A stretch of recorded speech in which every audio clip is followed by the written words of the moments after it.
Christine Kupka nasceu em 3 de maio de 1970. Nascida e criada em Madison, Wisconsin, Christine mudou-se para Atlanta e depois para Nova York para tentar encontrar o seu lugar no mundo. Ela era trabalhadora e dedicada. Sua família e amigos a descreveram como uma mulher muito inteligente e obstinada. Christine se sustentava trabalhando como garçonete em um restaurante caribenho chamado Negril em 1998 e morava em uma região considerada cara, pagando $2.200 por mês. Christine tratou de alugar os outros quartos da casa e vivia frugalmente com 5 colegas de quarto. Um segurança de clube extravagante tatuado, um jornalista do The New York Times, um estagiário de hotel e 2 estudantes universitários. Christine morava em Nova York há 3 anos e estava frequentando Baruch College, onde se formou em filosofia. Ao descobrir que sua faculdade não tinha um clube de filosofia, ela decidiu que começaria um. Christine pretendia ir para a faculdade de Direito para se tornar uma advogada de direitos civis especializada em questões femininas. Ela era uma aluna sênior com honras que deveria se formar na faculdade em janeiro. Em seu tempo livre, ela adorava ajudar alunos cegos digitando seus trabalhos. Enquanto frequentava suas aulas, ela acabou tendo uma aula de química que foi ministrada pelo professor adjunto chamado Rudy Persad. Christine logo se interessou por ele. Rudy era descrito pelos alunos como um homem bonito, às vezes irritado, às vezes mal-humorado e tímido.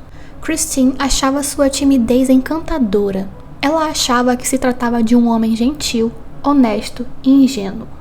Rudy tinha descendência indiana e era um Brahmane, a primeira e mais elevada das castas indianas, e seu pai era um Pandit, ou seja, um sacerdote. E Christine era o oposto de tudo isso. Christine começou a comentar com as pessoas seu interesse por Rudy na primavera de 97. Ela dizia para sua mãe que havia se encantado pelo intelecto dele. Valerie Santos, uma amiga de Christine que trabalhava no mesmo local que ela, disse que Christine não sabia ler Rudy. Ela estava tentando descobrir se ele tinha alguma namorada. Durante as conversas que eles tiveram depois da aula, ele contou a Christine sobre uma viagem de negócios que logo faria para a Turquia. Christine contou para sua irmã Kathy e brincou dizendo: "Eu gostaria que ele pudesse levar uma assistente." Depois que as notas da turma foram preenchidas, Rudy foi até a casa de Christine para um encontro. Essa foi a única vez que eles tiveram algo íntimo. Em meados de junho de 98, Christine disse a Valerie que tinha certeza que estava grávida. A amiga levou alguns testes para Christine fazer e quando o resultado ficou positivo, Christine ficou extremamente abalada.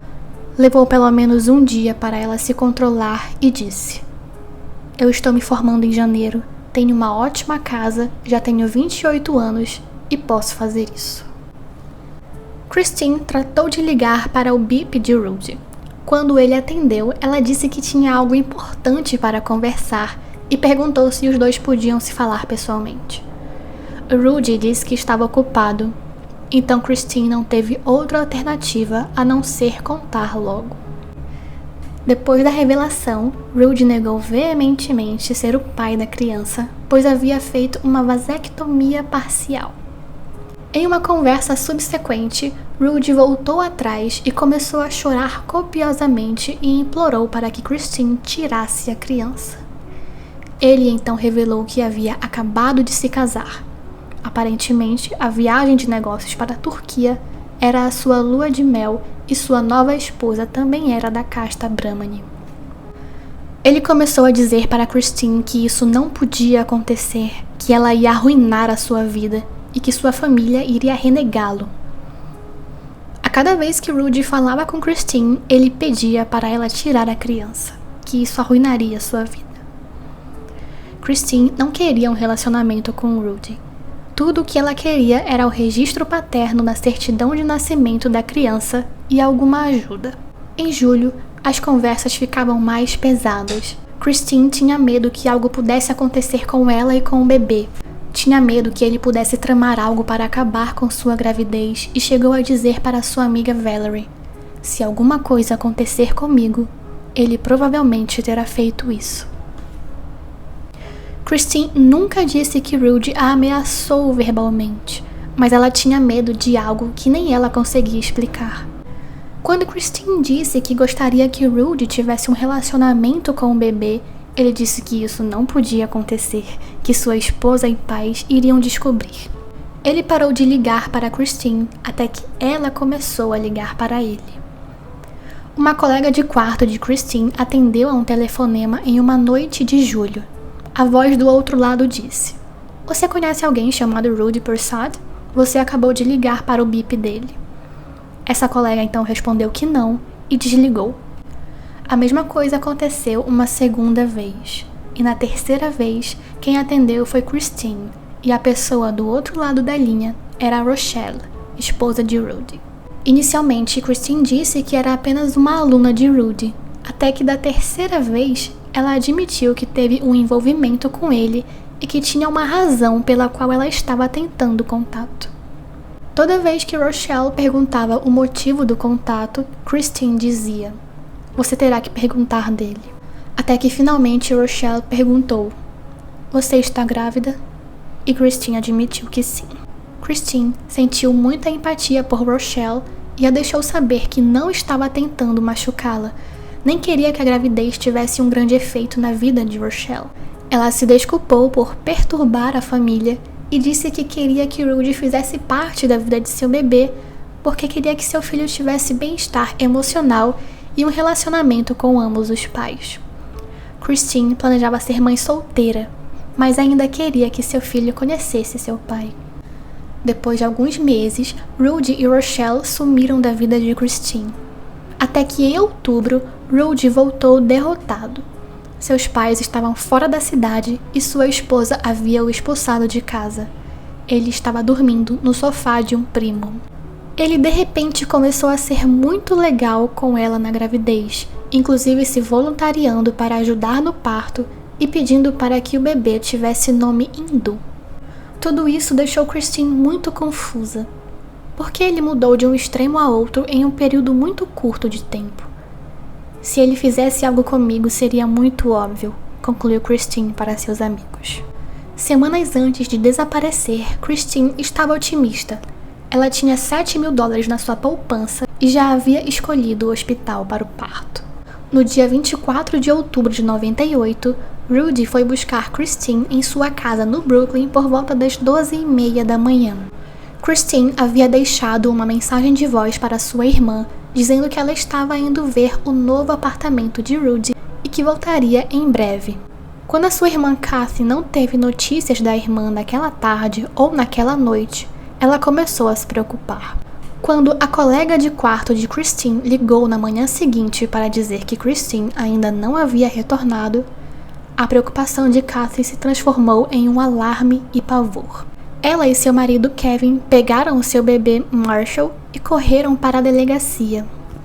Como Christine tinha mais de 16 anos e menos de 65 anos e mente e corpo saudáveis, um relatório de pessoa desaparecida ainda não podia ser iniciado. O casal correu de volta para o apartamento no Brooklyn e imediatamente começaram a fazer chamadas e projetar um panfleto.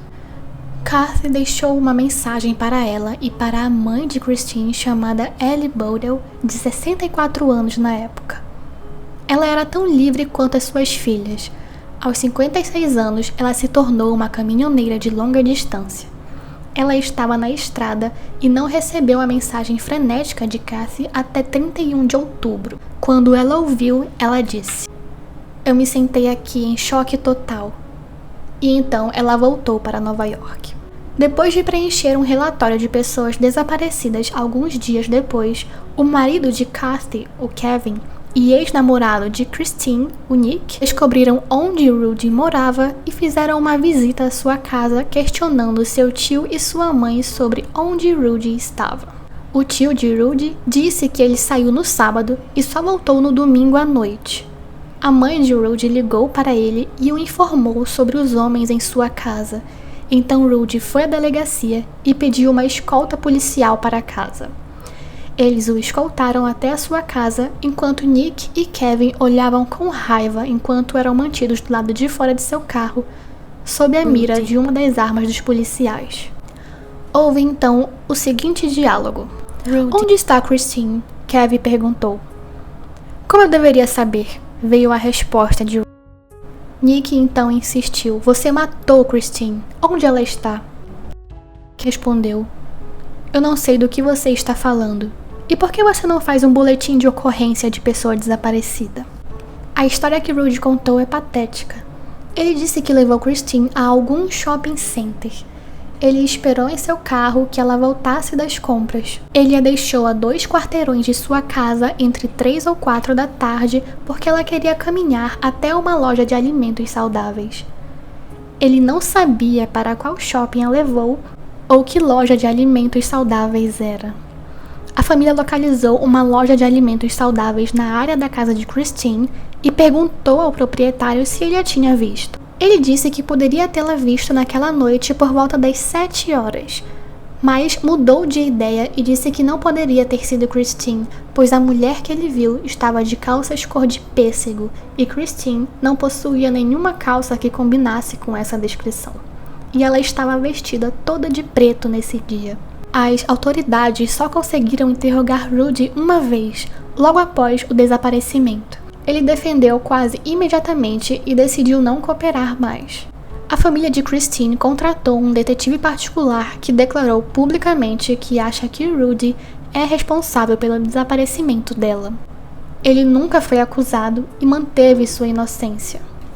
Ele não tinha um álibi durante o tempo em que ela desapareceu e as autoridades disseram que durante a entrevista eles sentiram que ele sabia mais do que estava dizendo. As autoridades também não têm basicamente nenhuma evidência física de que um crime ocorreu. E eles não têm nada que ligue Rudy a isso, além do motivo. Rudy ainda é um homem livre. Ele deixou o Baruch College na época, pois seus alunos e colegas suspeitavam da morte de Christine. Ele ainda foi contratado em cargos semelhantes depois, com muitos empregadores não sabendo da tragédia indescritível que ele era suspeito de orquestrar. Detetives afirmam que acredita-se que Christine foi vítima de um homicídio. Suas contas bancárias não foram tocadas depois de 24 de outubro e ela não compareceu a nenhuma de suas consultas de obstetrícia programadas após essa data. Seu número de seguro social não foi usado e ela não teve contato com familiares ou amigos.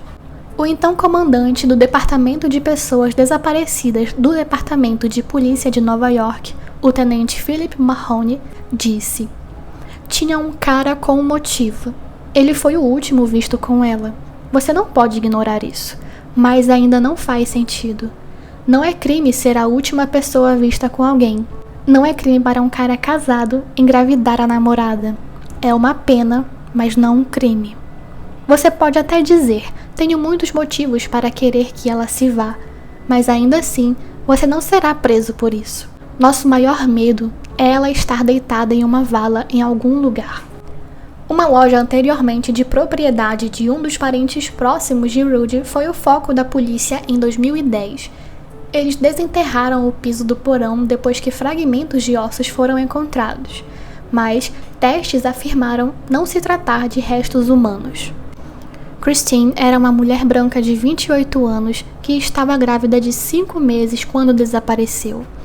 Ela deveria dar à luz em fevereiro ou março de 99. Ela adorava ser tia de seu sobrinho de 2 anos na época, o Marshall. Era um ser humano com sonhos e uma grande quantidade de amigos, e continua desaparecida.